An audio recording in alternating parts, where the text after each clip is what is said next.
This is your host, Layna Castle.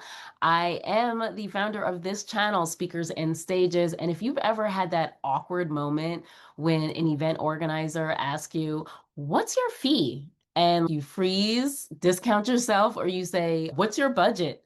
This episode is for you. Today, we're talking about how to move from whatever you can pay to clear, confident speaker fees in 2026. Most established speakers don't actually have a fee strategy. Oh, did you know that? Most established speakers, I'll say this again, don't actually have a fee strategy. What they have is a number they picked years ago, a range that it changes based on how desperate they feel, or they say, I'll work with your budget way too often. And what happens? You end up underpaid, resentful, and then you're attracting events that don't even add value to the work that you're putting in. So we're going to change that, okay? Because the problem isn't the number, it's the positioning behind the number. So 3 shifts to raise your fees.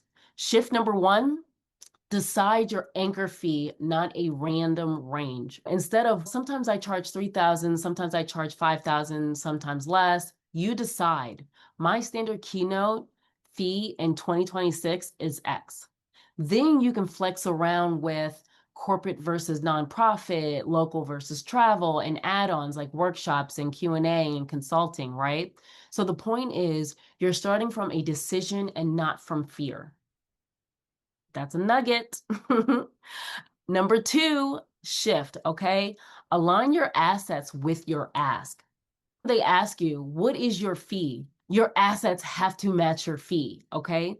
So if you say my fee is $10,000, but your bio is outdated, your one sheet or your media kit or your EPK looks unclear, it's confusing, you're unintentionally sending mixed messages. So before you raise your fee to $10,000 because it wasn't ever there until I said it, would your site, bio, your one sheet make an event planner nod when they see your number?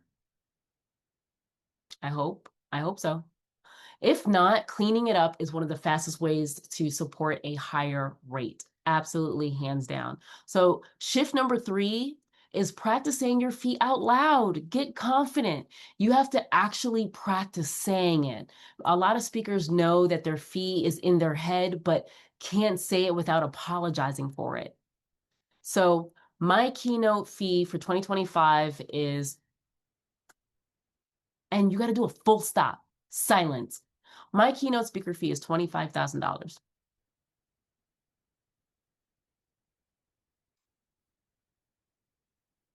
Okay? Say it with me. My keynote fee for 2026 is, my keynote fee for 2027 is, get confident. And you can add some structure around it if you like. That could include pre-event prep, a discovery call, customization, and follow-up. But the key is that you say it like it's your name. It should be clean, calm, and confident. And the more you say it, the easier it becomes real in conversations. When you do these 3 things, you decide your anchor fee, you align your assets, and you practice saying it, you stop negotiating against yourself and you start acting like the owner of a speaking business and not someone who is just hoping to be picked. Don't be a pick me, no. And this is just one piece of the bigger picture. Your systems, your pipeline, your PR, all of it needs to support how you want to be paid. Decide, make the decision. Okay? Because everything that you say in that discovery call or when somebody's inquiring about, all of it is connected to all the other things we were talking about. If it's not clear, if it's not confident, if it's not calm, like you're saying it for the very first time, it's just going to come across. Okay? If you're listening to this and thinking, I know my fee needs to change and my back end needs to catch up, and I don't even know where to start, I want to invite you to a live masterclass that I'm hosting, and it's called Booked, Paid, and Positioned, the 2026 Speaker Business Roadmap. In this masterclass, what we're going to cover is how to think about your fee strategy. for the year ahead. We're going to talk about your core speaking assets. So if you're like, okay, I think I have a lot of these pieces and they may be a little bit everywhere, I just need to make sure it's all together. But at minimum, we want to make sure that your assets, that planners and media, that what they're looking for is what you have. And the minimum systems you need to stop losing these inquiries, we need to talk about that. And something else we're going to talk about is how to start building more intentional of a plan for stages and PR, and not just saying yes to whatever comes in. Because every stage isn't meant for you either. So just because someone asks you, hey, can you speak? No, there's some questions. We need to make sure that this is the right fit.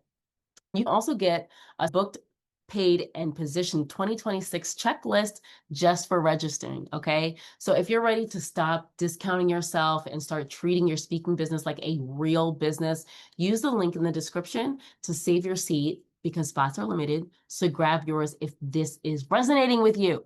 Oh my gosh, hurry up, grab it, get it. See you there.